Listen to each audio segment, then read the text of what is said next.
Hi, I'm Faith Capers, and I was in the Navy from 1993 to 1997, and I worked in the Antarctic Explorer program where we went to Antarctica and New Zealand. Howdy, I'm Clyde Curley. I was commissioned a second lieutenant at Texas A&M, and I served from 1964 in the U.S. Army Intelligence from 1964 to 1968. My name is Jeff Hunt. I entered the United States Navy in 1986, and I retired in the year 2007 as a commander. I'm Bob Stallings. I served in the U.S. Navy from January of 1968 till September of 1971 during the Vietnam conflict. My very favorite memory was when I made E4, and I actually got the rank when I was in Antarctica. We were outside and it was really cold, but I worked really hard to study for that test, and so we were all lined up outside, and I have pictures where the planes are in the background and the ice was all around us, so it was a pretty neat experience. The thing I remember most about being in the Navy was the incredible sense of teamwork and camaraderie, working with men and women who all served the exact same mission. We were all volunteers, and we were all there doing the same job. It's a tremendous feeling. I don't think you can duplicate it in anything short of being on maybe an athletic team or a performing organization, a band or a choir, something where you work together for a long time to get it exactly right, and then you actually go out and you do it.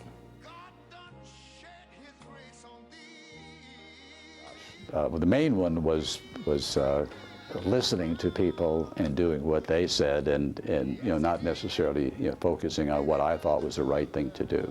One of the great things about being in the military is military has a process. When I was in boot camp, I thought it was silly that they taught me how to fold my socks and fold my underwear, and you had to do it the exact same way. But when I got on the ship and realized that everything I had in my sea bag had to go into a locker about that size, I realized why that training was so important. And when you're in the service, at least when I was in the service, you didn't have to think very much on your own. If you simply followed the directions and the training they gave you, you're pretty much going to get through any experience by just doing what the book says and what you were taught. When you look at every day in the military, it's a lot like civilian life, or